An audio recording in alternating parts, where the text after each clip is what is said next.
한국 사람들은 오히려 모릅니다. 해외에선 평범한 한국 길거리 모습이 난리가 났습니다.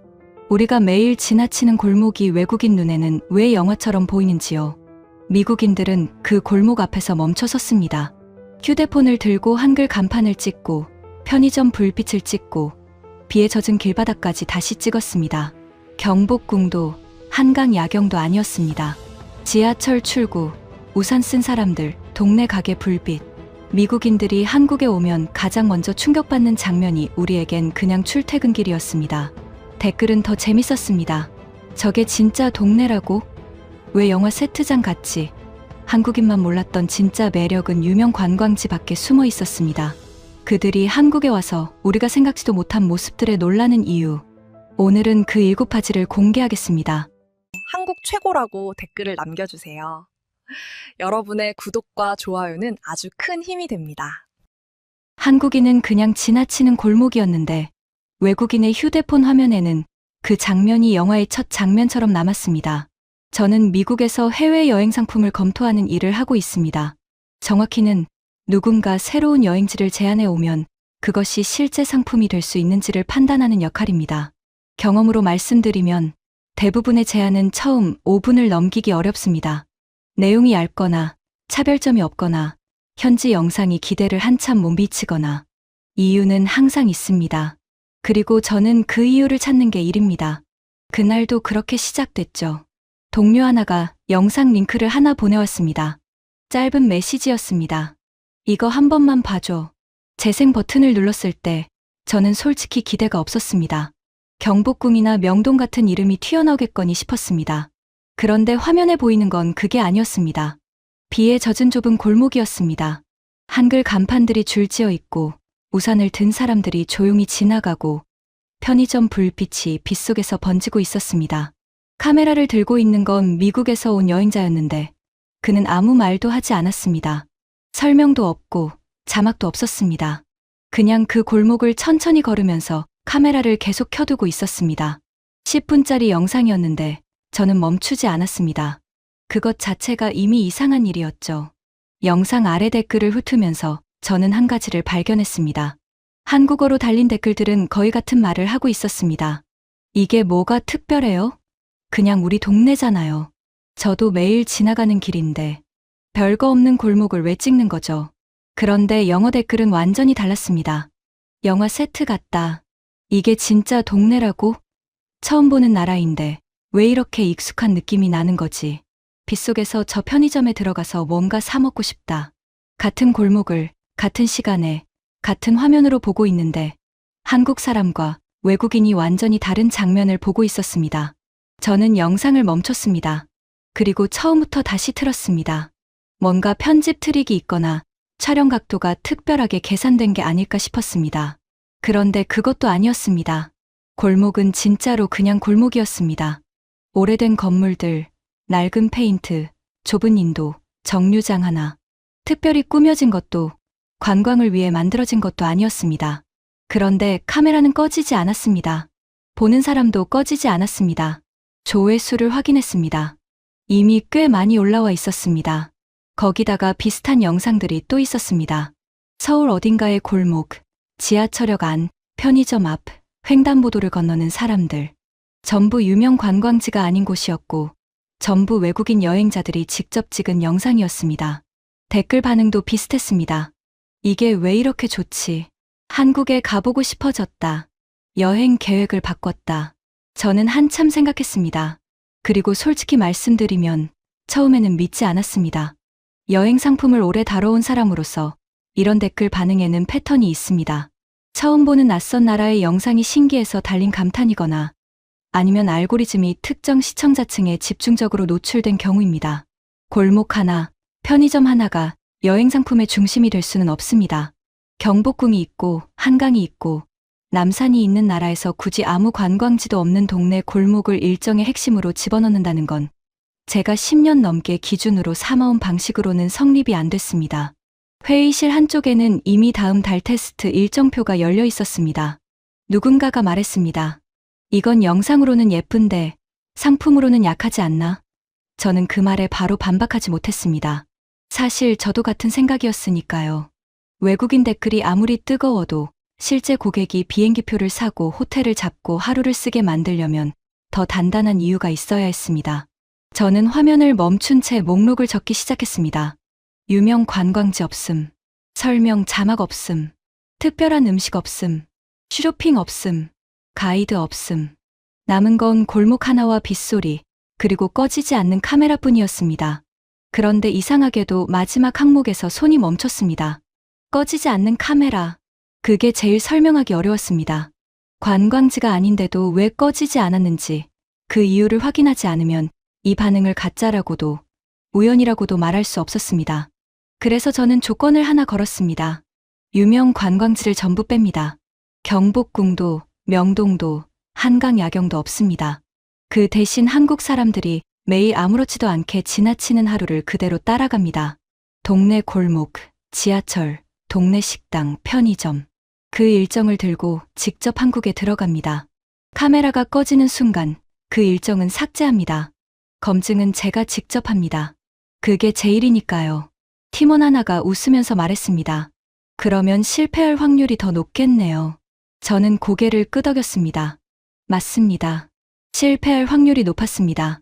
그래서 더 좋았습니다.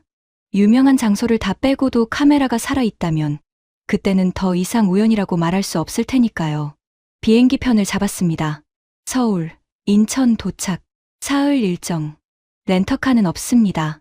사전에 잡아둔 관광 코스도 없습니다. 가이드도 없습니다. 그냥 한국 사람들이 아무 생각 없이 보내는 하루를 따라가 보는 겁니다. 비가 올 수도 있다는 예보가 떠 있었습니다. 저는 그걸 보면서 생각했습니다. 마침 잘 됐다고. 그 골목 영상도 비 오는 날이었으니까요.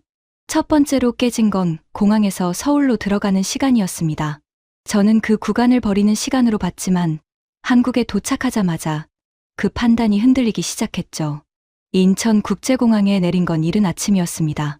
한국 시간으로 새벽 6시가 막 넘어 있었고 저는 비행기에서 나오면서 바로 메모를 꺼내 들었습니다. 여행 상품을 검토할 때 저는 항상 이렇게 합니다. 현장에 도착하기 전에 이미 의심하는 항목들을 메모 한쪽에 적어두는 겁니다. 이번 메모 맨 위에 있는 항목이 공항 이동 구간이었습니다. 렌터카 없음, 공항 픽업 없음, 대중교통 단독 진입. 저는 미국에서 해외 여행 상품을 만들 때 공항 이동을 이렇게 남겨두는 경우를 거의 본 적이 없습니다. 목적지가 어디든 공항에서 숙소까지의 이동은 투명하게 처리하는 게 기본입니다. 픽업 차량이 대기하거나 아니면 이 구간은 그냥 버리는 시간으로 묶어두거나 초행인 여행자가 낯선 나라에서 짐을 끌고 표지판을 읽으며 혼자 대중교통을 타야 한다는 건 상품 설계 입장에서 리스크입니다. 언어 장벽, 방향 감각, 무거운 짐, 장거리 비행 후 피로. 이 네 가지가 동시에 쌓이면 출발 첫 시간에 여행 만족도가 무너집니다. 그 항목에 저는 물음표를 3개 달아뒀습니다. 그런데 짐을 찾아 바깥으로 나왔을 때 분위기가 제가 예상한 것과 달랐습니다. 공항이 넓고 조용했는데 동선이 엉키지 않았습니다. 안내판이 천장 곳곳에 붙어 있었고 한국어, 아래에 영어가 나란히 적혀 있었습니다. 지하철, 버스, 공항철도, 택시 승강장. 방향마다 화살표가 겹치지 않게 구분돼 있었습니다. 저는 지도 앱을 켤 필요도 없이 표지판만 따라 걸었습니다. 짐을 끌고 있었는데도 막히는 순간이 없었습니다. 교통카드를 사야 했습니다. 기계 앞에 섰을 때 외국어 선택 버튼이 바로 보였습니다. 영어를 고르니 안내가 영어로 전환됐습니다. 카드를 만들고 금액을 충전하는데 2분도 걸리지 않았습니다. 직원 도움 없이 언어 때문에 막힘 없이 처리했습니다. 저는 기계를 한 번 더 봤습니다. 초행 여행자가 하기 어려운 일이 아니었습니다. 공항철도 플랫폼으로 내려갔습니다. 승강문 앞에 사람들이 줄을 서고 있었습니다. 노란 선 안쪽으로 문이 열릴 위치에 맞춰 나란히 서 있었습니다. 소리 없이, 별도의 안내 방송도 없이 열차가 들어왔을 때 아무도 앞으로 밀고 나오지 않았습니다. 내리는 사람이 다 빠진 다음에야 탑승이 시작됐습니다. 저는 그 광경을 보면서 잠깐 멈췄습니다. 공항 플랫폼에서 이 정도 흐름이 유지되는 건 제가 다녀본 도시 중에 흔한 일이 아니었습니다. 열차가 출발했습니다. 창밖으로 공항 활주로가 지나가고 갯벌이 잠깐 보였다가 논으로 이어졌습니다. 그리고 산이 나타났습니다. 낮고 완만한 산이었는데 초록이 짙었습니다. 그 아래로 아파트 단지가 펼쳐지기 시작했습니다. 몇 개가 아니었습니다. 능선을 따라 강을 끼고 층층이 이어진 건물들이 지평선을 채웠습니다. 그 사이로 한글 간판들이 빠르게 스쳐갔습니다. 글자가 크고 굵었고 색이 선명했습니다. 저는 그 간판들을 읽을 수 없었지만 리듬감이 있었습니다. 이상하게 눈에 잘 들어왔습니다. 한강이 나왔습니다. 다리가 여러 개였습니다. 이른 아침인데도 차들이 다리 위에 줄을 이루고 있었습니다. 강폭이 상당했습니다. 저는 창에 얼굴을 가까이 붙이고 그 풍경을 한참 봤습니다. 열차 안은 조용했습니다. 옆 좌석 사람은 이어폰을 끼고 있었고 맞은편 어르신은 눈을 감고 있었습니다. 아무도 창밖을 특별히 신경 쓰지 않았습니다. 그냥 평범한 아침이었던 겁니다. 저한테는 처음 보는 장면인데 이 사람들한테는 아무렇지도 않은 하루였습니다. 저는 그 간극이 흥미로웠습니다. 그때 뒤쪽에 있던 외국인 부부가 휴대폰을 들어 창밖을 찍기 시작하더군요. 둘은 큰 소리로 감탄하지 않았습니다. 그냥 서로를 보며 웃고 다시 창밖을 찍었습니다. 저는 그 행동이 더 신경 쓰였죠. 설명이 없는데도 찍고 있다는 것. 누가 권하지 않았는데도 화면을 남기고 있다는 것. 공항에서 서울로 들어가는 이동 시간이 이미 그들에게는 여행의 첫 장면이 되고 있었습니다. 서울역에 내렸습니다. 역사가 컸습니다. 지하에서 지상으로 이어지는 동선이 잘 나뉘어 있었고 출구마다 번호가 붙어 있었습니다. 짐을 끌고 에스컬레이터를 타면서 메모를 다시 펼쳤습니다. 맨 위에 공항 픽업 필요라고 적어둔 줄이 보였습니다. 저는 그 줄에 선을 그었습니다. 그리고 바로 아래에 짧게 적었습니다. 도착부터 촬영 시작. 버리는 시간이라고 생각했던 구간이 첫 장면이 돼버린 겁니다. 제 일정표에서 처음 생긴 수정이었습니다. 그건 인정할 수밖에 없었죠. 하지만 바로 다음 항목으로 넘어갔습니다. 도심 한가운데까지 들어왔습니다. 이제부터가 진짜 문제입니다. 관광지는 없습니다. 랜드마크도 없습니다. 이 상태에서 하루가 채워질 수 있을까요? 두 번째는 목적지 없는 동네 골목이었습니다. 이름난 장소가 없어도 여행자의 발걸음이 계속 이어질 수 있는지 그걸 확인해야 했습니다. 숙소에 짐을 내려놓고 밖으로 나온 건 오후 1시가 막 넘어서였습니다. 숙소 위치는 제가 일부러 골랐습니다. 지도에서 확인했을 때 유명 카페 거리도 없고 맛집이 몰린 구역도 아니었습니다. 근처에 지하철역 하나, 편의점 2개, 그 정도가 전부인 동네였습니다. 여행 상품 검증을 할 때 저는 가장 불리한 조건을 먼저 테스트합니다. 좋은 조건에서 좋은 결과가 나오는 건 당연합니다. 불리한 조건에서도 버텨야 상품이 됩니다. 오늘 루트는 간단했습니다. 숙소 반경 도보 20분 거리. 목적지 없이 그냥 걷는 겁니다. 저는 이게 가장 나쁜 검증 조건이라고 생각했습니다. 미국 여행 상품 기준으로 보면 이건 일정이 아닙니다. 일정이 없는 시간입니다. 갈 곳이 정해지지 않으면 카메라는 꺼집니다. 그게 제가 이 일을 하면서 반복해서 확인한 사실이었습니다. 저는 그 확신을 가지고 숙소 문을 나섰습니다. 지하철 출구 계단을 올라왔습니다. 출구 벽면에 주변 지도가 붙어 있었습니다. 골목 이름, 버스 정류장 위치, 가까운 시설들이 표시돼 있었습니다. 계단을 다 올라서자 눈앞에 산이 보였습니다. 멀지 않은 거리에 낮고 완만한 산 하나가 아파트 단지 바로 뒤에 서 있었습니다. 지하철역 출구를 나오자마자 저런 풍경이 보이는 게 어색했습니다. 미국 도심에서는 보기 힘든 장면이었습니다. 저는 잠깐 그 자리에서 멈췄습니다. 골목으로 들어갔습니다. 꺾이는 첫 번째 모퉁이에 빵집이 있었습니다. 유리창 너머로 트레이에 빵들이 줄지어 놓여 있었고 문을 열자 냄새가 먼저 들어왔습니다. 갓 구운 냄새였습니다. 안에 손님이 3명 있었는데 전부 조용히 고르고 있었습니다. 한 명이 계산하고 나갔고 다음 손님이 그 자리로 이동했습니다. 흐름이 자연스러웠습니다. 별다른 안내가 없어도 사람들이 알아서 움직이고 있었습니다. 저는 잠깐 그 안을 들여다보다가 걸음을 이어갔습니다. 조금 더 걷자 편의점이 나왔습니다. 유리문 바로 앞에 플라스틱 의자가 2개 놓여 있었습니다. 한 어르신이 거기 앉아 캔커피를 손에 들고 있었습니다. 뭘 보는 것도 아니고 그냥 앉아 있었습니다. 저는 그 의자 앞에서 멈췄습니다. 의자를 저기 놓는다는 건 누군가 앉을 거라는 전제가 있어야 가능합니다. 그리고 실제로 거기 사람이 앉아 있었습니다. 한국 사람들은 그냥 지나치겠지만 처음 이 나라에 온 사람 눈에는 저 의자 하나가 다르게 읽힐 수 있겠다는 생각이 들었습니다. 저는 메모에 짧게 적었습니다. 편의점 앞 의자. 골목을 꺾으니 약국이 나왔습니다. 입구에 가격표 붙은 제품들이 진열돼 있었고 안에서 약사가 손님에게 뭔가를 설명하는 모습이 유리창 너머로 보였습니다. 그 다음 블록에는 세탁소가 있었습니다. 유리에 가격표가 붙어 있었고 안에서 기계 돌아가는 소리가 밖까지 들렸습니다. 저는 그 두 가게를 지나면서 생각했습니다. 이게 생활권이라는 거구나. 걷는 거리 안에 필요한 게 다 있는 구조. 차 없이도 일상이 이어지게 돼 있는 도시. 담장을 따라 걷다 보니 학교가 나왔습니다. 수업 중인지 조용했습니다. 담장 끝에 작은 문방구가 있었습니다. 문이 열려 있었고 안에 색연필과 공책들이 진열돼 있었습니다. 아이 둘이 나오다가 저를 보더니 금방 시선을 거뒀습니다. 그리고 자기들끼리 뭔가를 속닥이며 골목 안쪽으로 사라졌습니다. 저는 그 뒷모습을 잠깐 봤습니다. 특별한 장면이 아니었는데 카메라를 꺼내고 싶어졌습니다. 횡단보도 앞에서 멈췄습니다. 빨간불이었습니다. 제 옆으로 사람들이 서기 시작했습니다. 하나, 둘, 다섯, 7명. 차가 거의 없는데도 다들 기다렸습니다. 신호가 바뀌자 한꺼번에 움직였습니다. 소리 없이 빠르게 서로 부딪히지 않고 건너편에 닿는데 몇 초가 안 걸렸습니다. 저는 건너고 나서 돌아봤습니다. 이미 다음 사람들이 서서 기다리고 있었습니다. 저는 그 장면을 보면서 메모에 한 줄 적었습니다. 특별한 게 없는데 계속 보게 된다. 같이 걷던 고객은 그때마다 아주 짧게 멈췄습니다. 빵집 앞에서는 유리창 안을 찍었고 편의점 의자 앞에서는 웃으며 손가락으로 가리켰습니다.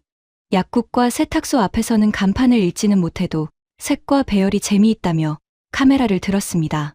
저는 그 모습을 보며 조금 불편해졌습니다. 제가 일정표에서 비워둔 시간이 고객에게는 빈 시간이 아니었던 겁니다. 1시간 40분이 지나 있었습니다. 저는 일정표를 펼쳤습니다. 오늘 오후 칸에 자유시간이라고 적혀 있는 게 보였습니다. 저는 그 두 글자의 줄을 그었습니다. 옆에 다시 썼습니다. 동네 검증 루트.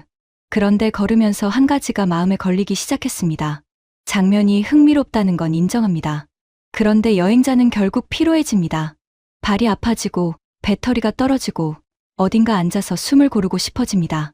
동네를 걷는 것만으로는 오래 못 갑니다. 그 순간에 이 일정은 여행자를 어떻게 붙들어둘 수 있을까요? 세 번째는 카페였습니다. 사진 한 장을 건지는 장소가 아니라 지친 여행자를 다시 걷게 만드는 쉼터인지 봐야 했죠. 카페를 이 일정에 넣는 건 처음부터 생각이 없었습니다. 미국에서 해외여행 상품을 다룰 때 카페는 보통 한 가지 용도로 씁니다. 배경이 예쁜 사진 컷이죠. 특색 있는 인테리어, 음료가 담긴 잔, 창가로 들어오는 빛. 20대, 30대가 좋아하는 장면들입니다. 그런데 이번 타겟은 그 연령대가 아닙니다. 60대, 70대 여행자들한테 카페를 보상으로 올리는 건 설득력이 없었습니다. 공간이 예쁘다는 게 그 연령대 여행자의 지갑을 열게 만드는 이유가 되는 경우를 저는 경험상 거의 보지 못했습니다. 그래서 일정표에서 카페 항목은 처음부터 비워뒀습니다. 그런데 오후 2시가 넘었을 때 저는 솔직히 어딘가에 앉고 싶었습니다. 장거리 비행 후 이른 아침 도착, 공항에서 서울까지 이동, 그리고 오전 내내 숙소 주변을 걸었습니다. 발이 아팠습니다. 카메라 배터리는 20% 아래로 내려가 있었고 물이 필요했고 화장실도 필요했습니다. 이 상태에서 다음 이동으로 바로 붙이면 고객은 즐기는 게 아니라 버티는 겁니다. 그리고 버티는 여행자의 카메라는 꺼집니다. 장면이 아무리 좋아도 몸이 먼저 포기하면 소용이 없습니다. 골목을 돌다가 카페 하나가 눈에 들어왔습니다. 특별히 유명한 곳도 아니었고 간판이 눈길을 끄는 것도 아니었습니다. 그냥 동네 카페였습니다. 들어가기 전에 유리창을 들여다봤습니다. 손님이 꽤 있었는데 아무도 서두르지 않았습니다.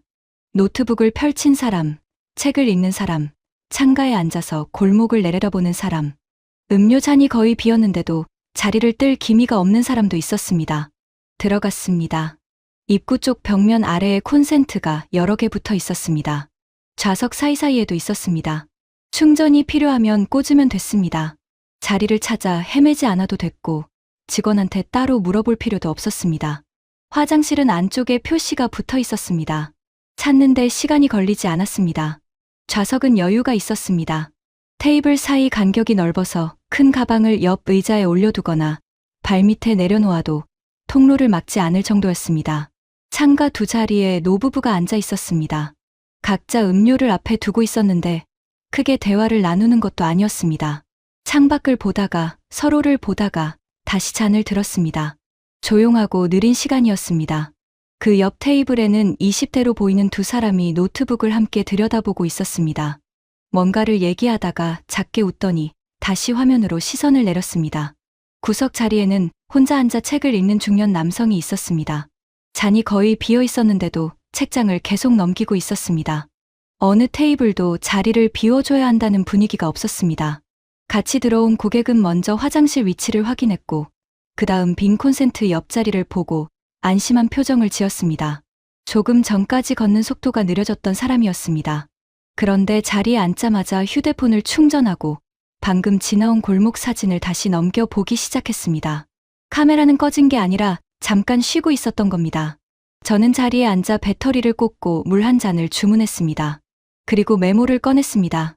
카페 항목 칸이 비어 있었습니다.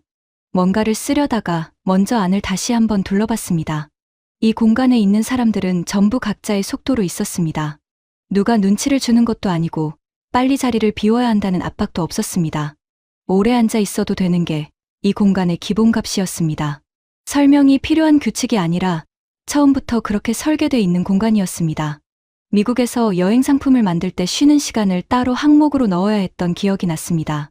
어디서 쉬어야 하는지, 화장실은 어디 있는지, 얼마나 앉아 있어도 되는지를 고객한테 미리 설명했습니다. 그게 설명이 필요한 사항이었으니까요. 그런데 이 카페는 그걸 아무 말 없이 다 해결하고 있었습니다. 콘센트가 있고, 화장실 표시가 있고, 자리가 넉넉하고, 오래 앉아도 됩니다. 카페가 배경이 아니라 인프라였습니다. 시니어 여행자가 하루 중간에 필요한 것들을 이 공간이 구조 자체로 갖추고 있었습니다. 저는 메모에 선을 그었습니다. 사진용 배경이라고 써뒀던 줄이었습니다. 그 옆에 다시 적었습니다. 다음 일정을 살리는 쉼터. 자리에서 일어날 때 배터리가 65%로 올라와 있었습니다. 발도 어느 정도 풀렸습니다. 고객이라면 여기서 다시 걸을 준비가 됐을 겁니다. 카페가 여행의 중단이 아니라 여행을 다시 이어주는 연결 지점이었습니다. 그건 인정할 수밖에 없었죠. 하지만 다음 구간이 남아 있었습니다. 지하철을 타야 했습니다. 환승도 한 번 있었습니다. 초행인 여행자가 환승 구간에서 방향을 잃으면 그때도 이 일정이 버텨낼 수 있을까요? 그게 다음 물음표였습니다. 네 번째는 지하철이었습니다. 차가 없는 일정이 위험인지 오히려 여행을 편하게 만드는 힘인지 확인할 차례였습니다. 지하철 환승 구간은 이 일정에서 제가 가장 걱정하던 부분이었습니다. 미국에서 대중교통 중심의 여행 상품이 무너지는 지점은 대부분 거기였습니다. 환승이 복잡하거나 안내판이 헷갈리거나 이동 중에 화장실을 찾지 못하거나 그 중에서 초행 여행자한테 가장 타격이 큰 건 화장실 문제였습니다. 오래 걷고 카페에서 뭔가를 마셨으면 화장실이 필요해집니다.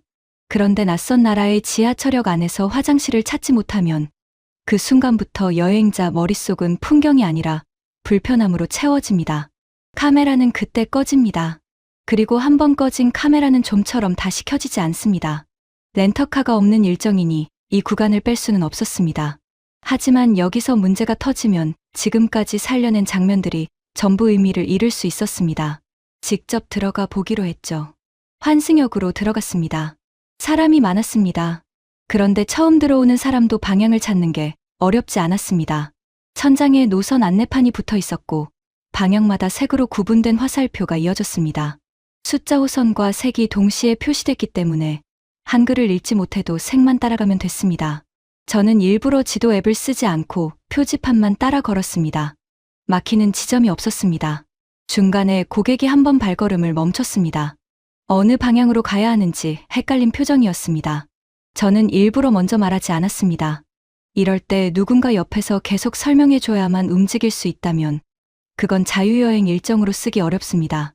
고객은 천장 안내판을 한 번 보고 바닥에 붙은 색깔선을 다시 봤습니다. 그리고 손가락으로 같은 색을 따라가며 천천히 걸음을 옮겼습니다. 그때 카메라가 다시 켜졌습니다. 풍경을 찍으려는 게 아니라 길을 찾는 방식 자체를 찍고 있었습니다. 걷는 도중에 화장실 표시가 나왔습니다. 이동 경로 중간에 자연스럽게 나타났습니다. 따로 찾아 나서지 않아도 됐습니다. 들어가 봤습니다. 넓었습니다. 세면대가 여러 개였고 물이 제대로 나왔습니다. 비누가 있었습니다. 손 닦는 곳 옆에 쓰레기통이 있었습니다. 바닥이 젖어 있지 않았습니다. 관리가 된 공간이었습니다. 나오면서 잠깐 멈췄습니다. 무료였습니다. 따로 동전을 넣거나 카드를 대지 않아도 됐습니다. 유럽이나 동남아 일부 도시에서는 유료인 경우가 많습니다. 그리고 유료인데 관리가 안 돼 있는 경우도 있죠. 여기서는 그 두 가지가 다 해결돼 있었습니다. 화장실을 나와 다시 환승통로로 들어왔을 때도 흐름은 끊기지 않았습니다. 엘리베이터 위치가 따로 표시돼 있었고 에스컬레이터 옆에는 계단이 같이 있었습니다. 걸음이 느린 사람은 느린 대로, 급한 사람은 급한 대로 움직일 수 있었습니다. 저는 그 차이를 봤습니다. 여행자를 편하게 만드는 건 화려한 장식이 아니라 선택지가 자연스럽게 놓여 있는 구조였습니다. 플랫폼으로 내려갔습니다. 스크린 도어가 닫혀 있었습니다. 안내판에 다음 열차 도착까지 남은 시간이 숫자로 표시되고 있었습니다. 3분, 2분, 1분. 열차가 들어오자 도어가 함께 열렸습니다. 내리는 사람이 먼저 나왔고 그 다음 탑승이 시작됐습니다. 플랫폼 바닥에 탑승 위치 표시가 돼 있었고 사람들은 그 양옆으로 나뉘어 서 있었습니다. 아무도 지시하지 않았습니다. 그냥 그렇게 돼 있었습니다. 열차 안에 들어갔습니다. 손잡이가 높이 두 가지로 달려 있었습니다. 키가 작은 사람도 큰 사람도 불편하지 않게 돼 있었습니다. 좌석 양쪽 끝에는 색이 다른 구역이 있었습니다. 노약자석이었습니다. 앉아있는 사람들이 그 자리를 비워두고 있었습니다. 따로 말하지 않아도 안내 방송이 반복되지 않아도요. 저는 창 쪽에 서서 바깥을 봤습니다. 지하에서 지상으로 나오는 구간에서 잠깐 한강이 보였습니다. 낮이었는데도 물이 밝았습니다. 그 장면을 보면서 저는 카메라를 들었습니다. 버릇이 나온 겁니다. 다음 역에서 내렸습니다. 저는 그 자리에서 메모를 꺼냈습니다. 차 없는 일정, 위험 요소라고 적어둔 줄이 보였습니다. 저는 그 줄에 선을 그었습니다. 그리고 옆에 다시 썼습니다. 첫날의 장점으로 확정. 차가 없어도 이동이 끊기지 않았습니다. 방향을 잃지 않았고 화장실을 찾지 못해 당황하지 않았습니다. 배터리가 걱정되면 카페에 들어가면 됐고 다리가 아프면 열차에 앉으면 됐습니다. 끊길 것 같은 지점마다 한국의 시스템이 들어와 있었습니다. 이동 자체가 여행을 유지하는 구조였습니다. 그건 인정할 수밖에 없었죠. 5번째는 동네 식당이었습니다. 말이 통하지 않는 손님이 문을 열고 들어가도 그 식사가 불안 대신 기억으로 남을 수 있을까요? 그런데 오늘 저녁이 남아 있었습니다. 동네 식당을 찾아야 합니다. 한국어 메뉴를 읽을 수 없고 주문을 어떻게 하는지 모르고 팁이 있는지 추가 요금이 붙는지도 모르는 상황에서요.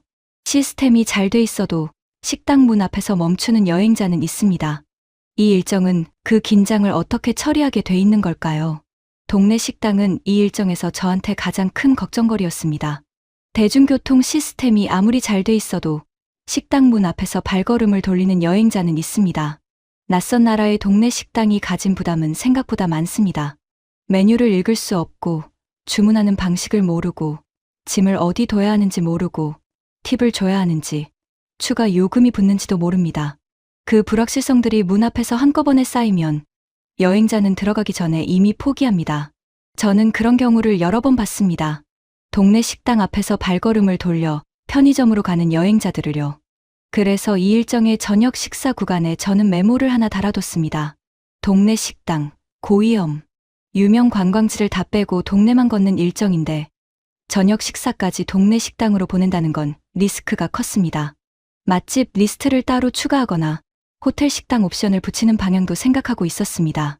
그런데 직접 겪어보지 않고 판단을 내리는 건 검증이 아닙니다. 저는 숙소 근처 골목으로 나갔습니다. 좁은 골목 안에 작은 식당 하나가 있었습니다. 창문 너머로 안이 들여다보였습니다. 테이블이 몇 개 있었고 손님들이 밥을 먹고 있었습니다. 특별한 구석이 없는 식당이었습니다. 저는 잠깐 망설였다가 문을 열고 들어갔습니다. 문 앞에는 메뉴 사진이 붙어 있었고 가격도 같이 적혀 있었습니다. 저는 그 앞에서 일부러 오래 서 있었습니다. 고객이라면 여기서 무엇을 보고 안심할까, 무엇을 보고 돌아설까를 확인하고 싶었습니다. 안쪽 손님들은 저를 신기하게 쳐다보지 않았습니다. 누가 들어오든 자연스럽게 받아들이는 분위기였습니다. 그 평범함이 오히려 긴장을 조금 낮췄습니다. 문을 열기 전부터 계산했던 위험이 아주 조금 흔들렸습니다. 자리에 앉자마자 가장 먼저 눈에 들어온 건 의자였습니다. 의자 아래쪽에 그물망이 달려 있었습니다. 가방이나 짐을 넣을 수 있게 만들어진 것이었습니다. 저는 가방을 그 안에 집어넣었습니다. 발에 걸리지 않았고 옆자리를 침범하지도 않았습니다. 말도 없이 안내도 없이 해결됐습니다. 테이블 한쪽에 버튼이 하나 붙어 있었습니다. 호출벨이었습니다. 필요할 때 누르면 됐습니다. 직원을 찾아 고개를 돌릴 필요도, 눈을 맞추려고 기다릴 필요도 없었습니다. 그냥 누르면 왔습니다. 저는 그 버튼을 보면서 잠깐 생각했습니다. 언어가 통하지 않아도 이 버튼 하나로 소통이 됩니다. 메뉴판을 폈습니다. 사진이 있었습니다. 사진 아래에 이름과 숫자가 붙어 있었습니다. 한글을 읽을 수 없어도 사진을 가리키고 숫자를 확인하면 주문이 됐습니다. 저는 그 방식으로 주문했습니다. 직원은 알아들었습니다. 말이 오고 가지 않아도 됐습니다. 주문이 끝난 뒤 직원은 테이블 위를 빠르게 정리했습니다. 젖은 행주가 한번 지나가고 물컵이 놓이고 수저통이 제 쪽으로 조금 당겨졌습니다. 제가 부탁한 적은 없었습니다. 그런데 필요한 것들이 순서대로 제 앞에 놓였습니다. 저는 그 장면을 보며 조금 놀랐습니다. 언어가 부족한 여행자에게 가장 필요한 건 긴 설명이 아니라 무엇을 어떻게 해야 하는지 몸으로 알 수 있게 해주는 흐름이었습니다. 음식이 나왔습니다. 메인 요리 하나가 나왔는데 테이블 위에 작은 그릇들이 여럿 함께 놓였습니다. 반찬이었습니다. 따로 주문한 게 아니었습니다. 그냥 나왔습니다. 저는 하나씩 맛봤습니다. 먹다 보니 한 그릇이 비었습니다. 직원이 지나가다 그걸 보더니 말없이 다시 채워줬습니다. 요청하지 않았는데도요. 추가 요금이 붙는 건지 걱정이 됐습니다. 계산서가 나왔을 때 확인했습니다. 메뉴판에 있던 숫자 그대로였습니다. 반찬이 리필됐어도 추가된 금액이 없었습니다. 계산을 마치고 나오면서 저는 테이블 위에 팁을 놓으려 했습니다. 직원이 손을 저으며 고개를 흔들었습니다. 받지 않겠다는 표시였습니다. 말은 통하지 않았지만 그 행동은 분명했습니다. 저는 지갑을 다시 넣었습니다. 밖으로 나와서 메모를 폈습니다. 동네 식당, 고위험이라고 적어둔 줄이 보였습니다. 저는 그 줄에 선을 그었습니다. 옆에 다시 썼습니다. 생활 배려 체험. 식당이 유명하지 않아도 됐습니다. 메뉴가 특별하지 않아도 됐습니다. 외국인이 긴장하지 않고 들어올 수 있고, 들어와서 당황하지 않고, 나오면서 손해본 느낌이 없는 공간. 그게 이미 충분한 보상이었습니다. 그 사실을 인정하는데 생각보다 오래 걸렸습니다. 6번째는 비 오는 밤 산책이었습니다. 지우려던 일정이 오히려 클라이맥스가 될 수 있는지 저도 믿기 어려웠습니다. 밤이 됐습니다. 그리고 비가 내리기 시작했습니다. 저는 숙소 창을 보면서 생각했습니다. 밤 산책은 빼야 할 것 같았습니다. 피로도 쌓여 있었고 비까지 오고 있었습니다. 이 상태에서 밖으로 내보내는 일정을 유지한다는 건 상식적으로 맞지 않았습니다. 저는 일정표를 펼치고 밤 산책 항목의 줄을 긋기 시작했습니다. 줄을 다 긋기 전에 창밖을 한 번 더 봤습니다. 쏟아지는 비는 아니었습니다. 우산을 쓰면 걸을 수 있는 정도였습니다. 저는 잠깐 생각했습니다. 이 일정의 시작점이 뭐였는지를요. 비에 젖은 골목, 편의점 불빛, 우산 든 사람들. 그 영상에서 카메라가 꺼지지 않았던 건 날씨가 좋아서가 아니었습니다. 비가 와도 그 장면은 살아 있었습니다. 저는 손을 잠깐 멈췄습니다. 줄을 다 긋지 않은 채로 메모를 덮었습니다. 나가보기로 했습니다. 직접 보지 않고 지우면 검증이 아니니까요. 우산을 챙겨서 숙소를 나왔습니다. 골목에 발을 내딛자마자 달랐습니다. 도로가 젖어 있었고 그 위에 한글 간판 불빛이 번지고 있었습니다. 붉은 글자, 노란 글자, 흰 글자, 빗물에 번진 색들이 도로 위에 길게 늘어졌습니다. 저는 발걸음을 멈추고 그 장면을 봤습니다. 낮에 걸었던 골목인데 밤과 비가 겹치면서 완전히 다른 공간이 돼 있었습니다. 같이 걷던 고객은 골목 입구에서 한번 멈췄습니다. 피곤한 표정이었는데 휴대폰을 꺼내더니 화면을 켰습니다. 저는 그 행동을 보고 조금 당황했습니다. 밤이고 비가 오면 카메라가 꺼질 거라고 봤습니다. 그런데 오히려 그 순간에 카메라가 켜졌습니다. 고객은 말을 많이 하지 않았습니다.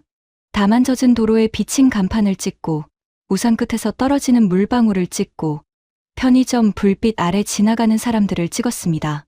우산을 든 사람들이 지나갔습니다. 각자의 방향으로, 각자의 속도로. 어떤 사람은 편의점에서 나오면서 우산을 폈습니다. 어떤 사람은 버스 정류장 지붕 아래 서서 핸드폰을 보고 있었습니다. 어떤 사람은 지하철 입구 계단을 빠르게 내려갔습니다. 비가 와도 서울은 멈추지 않았습니다. 낮과 크게 다르지 않은 흐름이었습니다. 우산 하나씩 더 든 것 말고는요. 편의점 앞을 지나쳤습니다. 입구 바로 옆에 우산꽂이가 있었습니다. 젖은 우산을 접어 꽂고 들어갈 수 있게 만들어진 거였습니다. 그 옆에 발판 매트가 깔려 있었습니다. 빗물에 젖은 신발을 닦고 들어오라는 것이었습니다. 따로 안내문이 붙어 있는 것도 아니었습니다. 그냥 거기 있었습니다.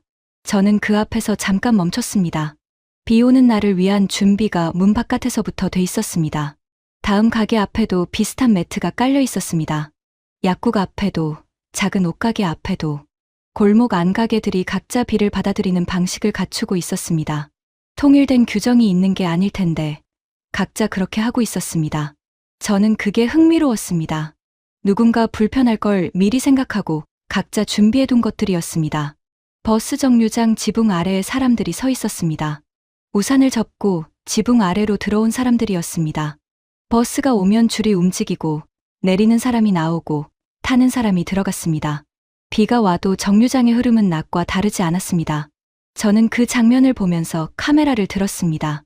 이번엔 버릇이 아니었습니다. 찍어야겠다고 생각했기 때문이었습니다. 지하철 입구가 보였습니다. 계단 위쪽에 좁은 비닐 포장대가 있었습니다. 우산을 그 안에 넣어서 물기가 떨어지지 않게 하고 들어갈 수 있게 만들어진 것이었습니다. 역 안으로 빗물이 들어오지 않게 하는 장치였습니다. 저는 그걸 보면서 생각했습니다. 비가 오면 여행이 불편해진다고 봤는데 이 도시는 비가 오는 날도 설계가 돼 있었습니다. 횡단보도 앞에 서는 사람들이 우산을 조금씩 기울여 서로 부딪히지 않게 서 있었습니다. 신호가 바뀌자 검은 우산, 투명 우산, 노란 우산이 한꺼번에 움직였습니다. 멀리서 보면 작은 행렬 같았습니다. 저는 그 장면에서 이상하게 첫날 봤던 댓글이 떠올랐습니다. 영화 세트 같다는 말. 그때는 과장이라고 생각했는데 지금은 그 말이 왜 나왔는지 알 것 같았습니다. 그 장면 하나로 이미 삭제선은 힘을 잃고 있었습니다. 골목을 한 바퀴 더 돌다가 숙소 방향으로 돌아섰습니다. 발은 어느 정도 젖었습니다. 비는 계속 내리고 있었습니다. 그런데 카메라는 꺼지지 않았습니다. 낮보다 오히려 더 많이 들었습니다. 비에 번지는 빛이, 우산 사이로 보이는 간판이, 젖은 도로 위에 반사된 색들이 전부 화면에 담고 싶은 장면이었습니다. 숙소로 들어와 메모를 폈습니다. 밤 산책 항목에 줄을 긋다 멈춘 흔적이 남아 있었습니다. 저는 지우개로 그 줄을 지웠습니다. 옆에 다시 썼습니다. 클라이맥스. 그리고 7번째는 길을 잃은 순간이었습니다. 표지판도 사진 메뉴도 숫자도 통하지 않을 때 이 하루가 끝까지 이어질 수 있는지 보는 마지막 확인이었죠. 그런데 이틀 내내 한 번도 제대로 말이 통한 적이 없었습니다. 표지판을 보고 사진을 가리키고 손짓으로 해결했습니다. 그게 지금까지는 됐습니다. 하지만 그 방법이 통하지 않는 순간이 오면 어떻게 되는 걸까요? 골목에서 방향을 잃고 번역 앱도 충분하지 않은 상황이 오면요. 그때도 이 하루가 끊기지 않을 수 있을까요? 마지막 물음표는 사흘째 아침에도 사라지지 않고 있었습니다. 저는 이미 일정의 상당 부분을 인정한 상태였습니다. 공항 이동이 첫 장면이 됐고 동네 골목이 검증 루트가 됐습니다. 카페가 사진컷에서 쉼터로 바뀌었고 지하철이 위험 요소에서 장점으로 올라갔습니다. 식당이 긴장의 공간이 아니라 배려의 공간이 됐고 비 오는 밤이 클라이맥스가 됐습니다. 지우려고 했던 것들이 하나씩 살아났습니다. 그런데 언어는 달랐습니다. 지금까지 말 없이도 됐던 건 표지판과 사진과 숫자가 있었기 때문이었습니다. 그 방법이 통하지 않는 순간이 오면 하루가 진짜로 끊길 수 있었습니다. 저는 그 부분만큼은 아직 물음표를 지우지 않고 있었습니다. 사흘 일정을 잡은 건 그 물음표까지 확인하고 싶었기 때문이기도 했습니다. 사흘째 오후, 저는 숙소에서 익숙해진 방향이 아닌 쪽으로 걸었습니다. 지도 앱을 따라 골목 안으로 들어갔는데 골목이 안쪽에서 꺾이고 또 꺾이더니 담장이 나왔습니다. 막힌 쪽이었습니다. 표지판이 없었습니다. 좁은 골목 안에서 GPS가 흔들리기 시작했고 어느 방향이 맞는지 표시가 계속 바뀌었습니다. 번역 앱을 켰는데 주변에 읽을 글자도 없었습니다. 방향을 잃었습니다. 초행 여행자가 이런 상황에 놓이면 어떻게 되는지 저는 알고 있었습니다. 멈추거나 돌아가거나 아니면 포기합니다. 그 다음부터는 낯선 나라의 골목이 주는 불안감이 쌓이기 시작하죠. 카메라는 그때 꺼집니다. 골목 입구 쪽에 편의점이 있었습니다. 저는 안으로 들어갔습니다. 계산대에 서 있는 주인에게 핸드폰 지도 화면을 내밀었습니다. 목적지 이름이 표시된 화면이었습니다. 주인은 화면을 잠깐 들여다보더니 고개를 들었습니다. 그리고 손으로 방향을 가리켰습니다. 오른쪽으로 나가서 다시 왼쪽, 천천히 2번 반복했습니다. 저는 고개를 끄덕였습니다. 말은 없었습니다. 그것만으로 충분했습니다. 주인은 다시 자기 일로 돌아갔습니다. 그 방향으로 걸었습니다. 한 블록을 지나자 다시 갈림길이 나왔습니다. 왼쪽이 2갈래였습니다. 저는 멈춰 서서 핸드폰을 다시 열었습니다. 그때 옆에서 인기척이 났습니다. 고개를 돌리니 어르신 한 분이 가던 길을 멈추고 서 있었습니다. 제가 핸드폰을 들고 멈춰 서 있는 걸 봤는지 먼저 화면을 보여달라는 손짓을 했습니다. 저는 핸드폰을 내밀었습니다. 어르신은 화면을 잠깐 보더니 고개를 끄덕이고는 앞장서서 걷기 시작했습니다. 제가 따라오는지 한번 돌아보고 다시 걷고 골목이 꺾이는 지점마다 멈춰서 저를 확인했습니다. 2블록쯤 걸었을 때 지하철 입구가 보이는 곳에서 어르신이 멈췄습니다. 입구를 손으로 가리켰습니다. 저는 고맙다는 뜻으로 고개를 깊이 숙였습니다. 어르신은 짧게 뭔가를 말하더니 왔던 방향으로 돌아갔습니다. 자기가 가던 길이 있었던 겁니다. 저를 데려다주기 위해 방향을 바꾼 것이었습니다. 저는 지하철 입구 앞에 잠깐 서 있었습니다. 말이 한마디도 오고 가지 않았습니다. 편의점 주인도 그 어르신도 저한테 이름을 묻지 않았고 어디서 왔는지도 묻지 않았습니다. 설명을 듣거나 보상을 바란 것도 아니었습니다. 그냥 길을 잃은 사람이 있으니까 도왔습니다. 정말 그게 전부였죠. 대단한 친절을 베푼 것도 아니었습니다. 당연한 일이니까 당연하게 한 것처럼 보였습니다. 이상하게도 그 장면이 오래 마음에 남았습니다. 숙소로 돌아와 기획서를 열었습니다. 맨 위에 제목이 있었습니다. 서울 유명 관광지 탑10. 저는 그 제목을 지웠습니다. 그리고 천천히 새 제목을 썼습니다. 한국인이 매일 지나치는 하루. 기획서 내용을 다시 훑었습니다. 공항 이동, 동네 골목, 카페, 지하철, 동네 식당, 비 오는 밤 산책, 그리고 길을 잃은 순간의 도움. 처음에 하나씩 지우려고 했던 7가지였습니다. 지금은 전부 남아 있었습니다. 지운 건 유명 관광지뿐이었습니다. 저는 이 일을 5년 넘게 하면서 기획서, 제목을 이런 방식으로 바꾼 적이 없었습니다. 항상 유명한 장소가 있어야 한다고 생각했습니다. 그게 여행 상품의 기본이라고 봤으니까요. 그런데 사흘 동안 유명한 곳을 한 군데도 가지 않았는데 기획서가 채워졌습니다. 비어있는 항목이 없었습니다. 한국 사람들한테는 아무것도 아닌 하루였을 겁니다. 매일 타는 지하철, 매일 지나치는 골목, 매일 들어가는 카페와 식당, 비가 와도 그냥 나가는 밤 산책, 길을 잃은 사람에게 방향을 알려주는 일까지도요. 그 7장면이 처음 보는 눈에는 전부 낯설고 전부 새로웠습니다. 표지판 하나, 의자 아래 망 하나, 반찬이 말없이 리필되는 것, 그리고 말도 통하지 않는 골목에서 핸드폰을 들고 서 있는 낯선 사람에게 당연하다는 듯 앞장서주는 마음까지요. 처음에 그 댓글들을 믿지 않았습니다. 영화 세트 같다. 왜 이렇게 익숙한 느낌이 나는 거지? 여행 계획을 바꿨다. 과장이거나 알고리즘 착시라고 봤죠. 그런데 사흘을 지내고 나서야 그 댓글들이 왜 달렸는지 알 것 같았습니다. 한국인만 몰랐던 진짜 매력은 특별한 장소 하나가 아니었습니다. 한국 사람들이 너무 당연하게 살고 있는 그 하루 전체가 처음 보는 눈에는 통째로 낯설고 통째로 새로웠던 겁니다. 검증은 끝났습니다. 저는 기획서를 닫았습니다. 그리고 새 제목 옆에 작게 한 줄을 덧붙였습니다. 유명한 곳을 지운 뒤에야 보인 한국의 평범한 하루.